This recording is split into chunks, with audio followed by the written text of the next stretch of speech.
How to download apps without App Store on iPhone. So hello guys, welcome back to my YouTube channel. In this video, I'll be discussing about how to download apps without App Store on iPhone. So first thing, just head over to your settings before you head over to any other option. And from over here, now simply select this option that is screen time. And once you select it, just scroll down and click on this content and privacy restriction option over here. And make sure you have enabled this option over here.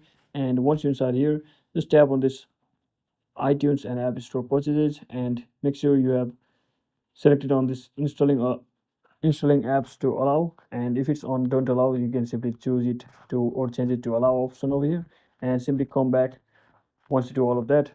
And now next thing what you can do is just make sure you have selected your Safari as your default browser, or if you have Google Chrome browser as your default browser, you can choose that as well. So in my case, I'll simply choose the Safari browser and simply search in for the game that you would like to download or application that you'd like to download.